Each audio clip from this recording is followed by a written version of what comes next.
Assalamualaikum warahmatullahi wabarakatuh. Apa kabar pemirsa TVRI Sulawesi Tengah? Senang sekali saya Muhammad Rifali bisa kembali hadir menyapa Anda dalam program Bantaya. Seperti biasa di program Bantaya kita akan ngobrol santai mengenai hal-hal yang tentunya menarik serta menginspirasi kita semua. Dan pada episode kali ini kita akan mengangkat tema eksistensi pegiat seni atau para seniman Kota Palu dalam masa pandemi COVID-19. Nah, bagaimana eksistensi mereka, bagaimana cara mereka untuk selalu terjaga eksisnya di dunia kesenian. Sedangkan kita ketahui bahwa di masa pandemi COVID-19, pemerintah menghimbau kita semua untuk melakukan social distancing dan juga pembatasan kegiatan masyarakat atau PKM. Nah, bagaimana cara mereka menjaga eksistensinya? Di studio saya sudah ada dua orang narasumber kita yang akan menjawab pertanyaan itu semua. Ada yang pertama adalah Bapak Hendra HM Busilemba. Selamat malam Pak, Assalamualaikum. Iya, selamat malam. Iya, dan yang kedua adalah Bapak Arifin.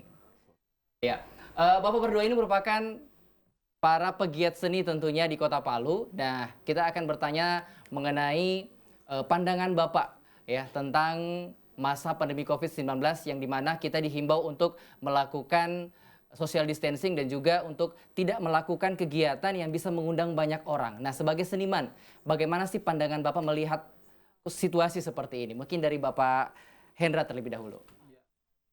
Assalamualaikum warahmatullahi wabarakatuh. Kita memang dari seniman, salah satunya itu memang sangat berdampak sekali dengan kita harus jaga jarak, harus jaga bagaimana caranya kita artinya di rumah saja. Tapi kita sebagai seniman dan salah satunya motivator, yaitu adalah salah satunya bagaimana cara kita melalui media sosial, salah satunya dengan lagu-lagu, dengan apa saja yang harus kita menyanyikan lagu untuk membangkitkan bagaimana kita saling menjaga kita punya persaudaraan dengan teman yang lain. Karena dalam hal ini sangat berdampak kemarin dalam hal kita seperti di pasar seni. Iya. Pasar seni itu salah satunya yang kemarin baru dibuka dengan banyak orang yang ingin tahu di pasar seni itu apa saja. Tapi dalam hal ini, ketika COVID ini sudah masuk di Sulawesi Tengah, kami sangat berdampak. Terutama bagi kita salah satunya penggiat-penggiat seni dalam hal penjualan-penjualan untuk omset-omset untuk dijualkan ke orang-orang yang datang. Iya. Dalam hal itu, kami pun di pasar seni, itu bagaimana cara kita. Dan dalam hal ini, kami memang menurun sekali dan memang kita juga sudah tutup. Tapi bukan berarti kita tutup, itu tidak bekerja. Iya. Tapi tetap bekerja itu melalui postingan-postingan, salah satunya ada itu di Info Kota Palu itu adalah salah satunya Pasar Seni Kota Palu. Iya. Nah, itu dalam hal itu kita memposting apa-apa saja yang kita biasanya jual, dalam hal itu mungkin lalove-nya, souvenir-souvenir Bantaya, souvenir-souvenir souvenir-souvenir salah satunya mungkin dalam hal macam-macam yang memang yang sudah dibuat pada sebelum COVID. Iya. Nah, ini dalam hal itu kami juga memposting kepada khalayak masyarakat, tapi intinya mari. Iya. Bersama-sama kita juga bantu kita dalam hal artinya ya. itu Mengapresiasi, mengapresiasi kegiatan. seperti begitu. Memang kalau bisa kita lihat dampak dari COVID-19 ini sangat besar sekali untuk beberapa kelompok masyarakat. Salah satunya adalah seniman-seniman yang ada di Kota Palu. Untuk Pak Arifin sendiri, kira-kira menurut Bapak seberapa besar sih dampak dari COVID-19 ini? Ya, sangat-sangat dahsyat sebenarnya sih. Terutama itu tentang produksi menurun, penjualan itu karena kenapa? Tapi kami punya strategi khusus. Sepertinya di kelompok saya itu kan sebenarnya pekerjaan itu dikerjakan bersama. Tapi saya mencoba dengan teman-teman kita berbagi. Ayo kita kerja di rumah masing-masing. Sama saya setengah jadi, Anda setengah jadi, baru kita satukan. Itu saja mungkin cara terbaik untuk menyatukan itu. Oke, itu untuk dampak dari para pengrajin ya. Adanya pasar seni yang ada di hutan kota ya, kalau nggak hutan salah ya. kota, Di hutan kota kemarin baru-baru dibuka oleh Pak Iya. Wali Kota, Iya. dan setelah pandemi ini harus ditutup ya, Iya. ditutup karena kita harus menjaga jarak dan lain-lain. Iya. Kalau kita berbicara masalah dampak bagi pegiat seni yang lain, misalnya para sanggar-sanggar seni, ya, karena mereka akan terbatas, otomatis langkah mereka untuk melakukan kegiatan personi, kegiatan-kegiatan pentas. Nah, itu apakah dari Bapak berdua yang mewakili para pegiat-pegiat seni di luaran sana sebagai pegiat seni, bagaimana cara pekerja seni itu untuk tetap eksis untuk tetap berkarya walaupun tanpa harus melaksanakan kegiatan seni? Seperti apa misalnya?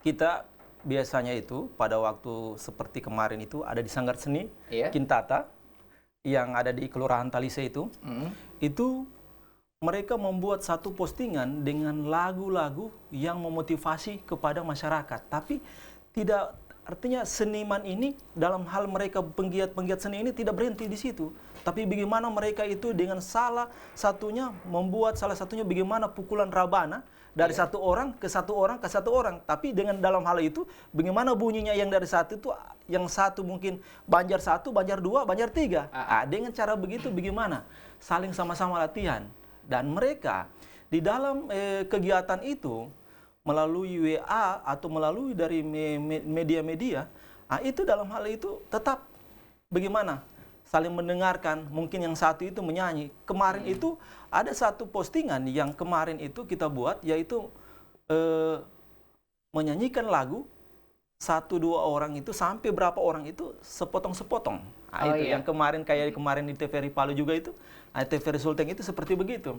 Jadi semua dari sanggar-sanggar itu pasti berbuat. Hanya dalam hal ini mungkin tidak semuanya mungkin kelihatan, tapi dalam hal ini mereka selalu berbuat. Salah satunya mungkin seperti yang kemarin itu di sanggar-sanggar seni KPB tetap dorong itu, di Palakatoda, salah satunya seperti di Lauro itu mereka itu tetap bereksistensi begitu. Artinya tetap mereka itu dalam hal berbuat. Gitu. Berbuat itu mungkin mereka itu latihan bersama itu memang tidak bersama, tapi melalui media-media ini. Seperti yang kita ketahui bahwa banyak seniman juga yang melakukan hal-hal seperti itu ya. Seperti penyanyi-penyanyi di Indonesia, bukan hanya di Indonesia, di Kota Palu juga. Bagaimana mereka mengirimkan video potongan video mereka dan digabungkan menjadi konser virtual. Tapi ini lebih unik lagi karena mereka pakai rebana ya. Rebana lagi. Oke. Untuk upaya, kalau tadi misalnya mereka melakukan video yang digabungkan dan dimasukkan ke dalam media sosial. Apakah ada media sosial yang khusus buat para pegiat seni di masa pandemi COVID-19 ini untuk berkarya? Misalnya ada Facebook atau ada Instagram yang memang khusus buat pegiat seni Kota Palu yang apabila mereka berkarya boleh dimasukkan ke dalam situ. Mungkin dari Pak Arifin? Itu sudah kami coba lakukan, tapi bukan dalam bentuk pertunjukan sih, tapi dalam bentuk karya. Jadi masing-masing punya video berbuat di rumah masing-masing, terus kita upload ke Facebook, kita tampilkan gambar-gambarnya. Untuk selama ini ya seperti itu kita coba. Berarti sudah ada Pak ya? Sudah ada ya. Punya akun masing-masing, silakan kita bergabung itu. Dalam bentuk online biasanya gitu, penjualannya gitu. Ya. Ada tambahan Pak? Iya. Seperti juga kemarin itu sampai sekarang ini ada di Pasar Seni. Nah, itu di Facebook. Di Facebook itu ada memang di situ Facebook itu Pasar Seni. Tapi di situ kita memasukkan mungkin oleh-olehnya itu dalam hal makanan ringan, mungkin dalam hal apa saja gitu. Itu bisa masuk di Pasar Seni. Nah, Pasar Seni ini nanti kita kerjasama itu kemarin kan dengan Info Kota Palu. Info Kota Palu itu mempublikasikan kepada informasi-informasi ini bahwa ini dijual loh.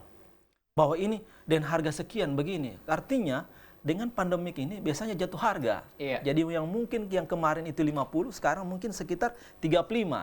Nah, jadi dengan cara begitu kita baku bantu juga dengan harga yang tadi itu yang turun tadi. Jadi ini tetap kita lakukan seperti begitu. Tapi dalam hal itu konteks kita saling membantu dan saling silaturahmi. Bagaimana caranya barang-barang yang tadi itu yang diposting teman-teman bilang Tabe, saya mau kasih masuk lagi satu Iya. ini. Mungkin salah satunya bobo. Iya. Nah, bobo, yaitu artinya tempat minumnya orang-orang Kaili dulu. Nah, itu biasanya dipakai untuk salah satunya ditaruh di kafe atau mungkin ditaruh di pajang-pajang di rumah. Di rumah. Ya, jadi itu salah satunya jadi hiasan. Nah, sekarang dengan adanya pandemik ini, Iya. sekarang orang butuh biasanya itu tanaman-tanaman hias. Nah, dalam hal itu banyak di sanggar seni di pasar seni ini dia posting itu salah satunya rak-rak bunga. Oke. Rak-rak bunga. Jadi hal itu betapa kita juga dengan teman-teman salah satunya penggiat seni dengan seniman-seniman yang lain ini artinya saling baku bantu, saling mendorong. Apa sekarang ini yang lagi ngetren? Sekarang orang lagi ngetren itu di bunga. Iya. Jadi dengan cara begitu kita sebagai pelaku seni itu kita mencari juga apa? Ya berarti Yang- di pasar yang- seni ini tidak terkhususkan untuk menjual perabotan seni saja, tapi Iya. juga membaca situasi. Membaca apa yang situasi. sekarang lagi dibutuhkan oleh masyarakat. Seperti yang dikatakan tadi, misalnya lagi hobi bunga, jadi jual rak-rak bunga dan lain-lain. Dan ini bisa juga tentunya menopang dari ekonomi para pegiat-pegiat seni itu sendiri ya. Iya. Oke, untuk Pak Arifin sendiri, kalau kita berbicara masalah upaya, tentunya sudah banyak upaya yang dilakukan oleh pegiat seni untuk menjaga eksistensi mereka di masa pandemi COVID-19 ini.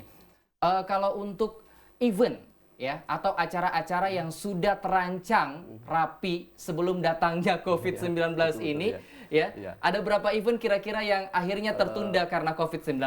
Ada ada 2 event, kemudian ada kunjungan dari Dirjen Kementerian yaitu dari Bekraf, sempat kemarin sudah kita atur perencanaannya.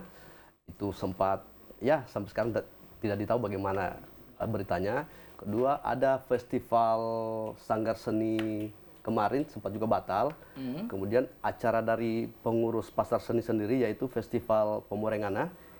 Itu agendanya sudah disusun tapi terbengkalai semua itu. Oke, jadi tertunda ya? Tertunda. Bukan tidak terlaksana, Iya, tapi iya, tertunda karena tertunda, COVID-19. iya. Masih banyak pertanyaan yang ingin saya tanyakan kepada Bapak berdua, tapi kita iklan dulu, kita lihat ada yang mau lewat berikut ini.